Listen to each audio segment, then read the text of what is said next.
Hello বন্ধুরা, কেমন আছো তোমরা? আমার চ্যানেলে তোমাদের সবাইকে স্বাগত।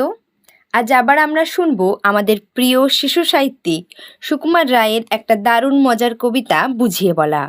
আগে কবিতাটা মন দিয়ে শোনো, তারপর কমেন্ট করে জানিও তোমাদের কেমন লাগলো। তোমাদের যদি ভালো লাগে তাহলে একটা লাইক দিয়ে দিও, আর এরকম আরও কবিতা শুনতে চ্যানেলটা সাবস্ক্রাইব করে পাশে থাকা বেল আইকনটা প্রেস করে দিও। চলো তাহলে শুরু করি। ও শ্যামা দাস, আয় তো দেখি, বস তো দেখি এখানে। সেই কথাটা বুঝিয়ে দেব 5 মিনিটে, দেখে নে। জ্বর হয়েছে? মিথ্যে কথা, ও সব তোদের চালাকি। এই যে বাবা চেঁচাচ্ছিলি, শুনতে পাইনি কালাকি? মামার ব্যামো বদলে ডাকবি, ডাকিস না হয় বিকেলে। না হয় আমি বাতলে দেব, বাঁচবে মামা কি খেলে। আজকে তোকে সেই কথাটা বোঝাবো, না বুঝবি তো মগজে তোর গজাল মেরে গোঁজাবো। কোন কথাটা? তাও ভুলেছিস? ছেড়ে দিচ্ছিস হাওয়াতে? কি বলছিলেম পরশু রাতে বিষ্টু বোসের দাওয়াতে? ভুলিসনি তা বেশ করেছিস, আবার শুনলে খেতি কি? বড় যে তুই পালিয়ে বেড়াস, মারাসনি যে এদিকেই। বলছি দাঁড়া, ব্যস্ত কেন? বুঝ তাহলে নিচুতে। আজকালের এই ছোকরাগুলোর তর্স হয় না কিছুতে। আবার দেখ, বসলে কেন? বইগুলো আর নামিয়ে, তুই থাকতে মুটের বোঝা বইতে যাব আমি। সাবধানে আর, ধরছি দাঁড়া। সেই আমাকেই ঘামালি, এই খেয়েছে। কোন আক্কেলে শব্দকোষটা নামালি?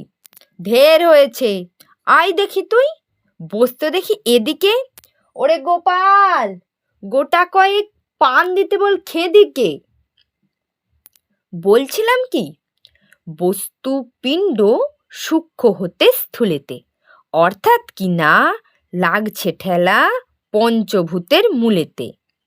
গোড়ায় তবে দেখতে হবে কোত্থেকে আর কি করে রস জমে এই প্রপঞ্চময় বিশ্বতরুর শিকরে।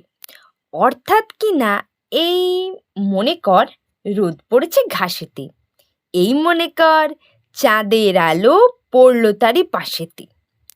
আবার দেখ, এরই মধ্যে হাই তোলবার মানে কি?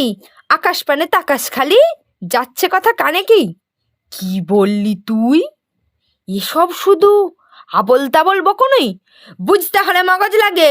বলেছিলাম তখুনি, মগজ ভরা গোবর তোদের হচ্ছে ঘুটে শুকিয়ে। যাই কি দেওয়া কোনো কথা তার ভেতরে ঢুকিয়ে। ও শ্যামা দাস, উঠলি কেন? কেবল যে চাস পালাতে, না শুনবি তো মিথ্যে সবাই আসিস কেন জ্বালাতে। তত্ত্ব কথা যায় না কানে, যতই মরি চেঁচিয়ে। ইচ্ছে করে ডান পিঠেদের কান মলে দি পেঁচিয়ে। কবিতাটি এখানে শেষ হলো। কবিতাটা কেমন হয়েছে তোমরা সবাই কমেন্ট করে জানিও। আর যদি ভালো লাগে তাহলে লাইক আর কমেন্ট করো, আর যদি ভালো না লাগে তাহলে কমেন্ট করে জানিও। কারণ যদি কবিতা শুনতে খারাপ লাগে আর সেটা তোমরা কমেন্ট করে জানালে আমরা আরও ভালো করার চেষ্টা করব। আর তোমরা লাইক, কমেন্ট, শেয়ার, সাবস্ক্রাইব করলে আমরা আনন্দের সাথে তোমাদের নতুন কবিতা শোনাতে পারবো।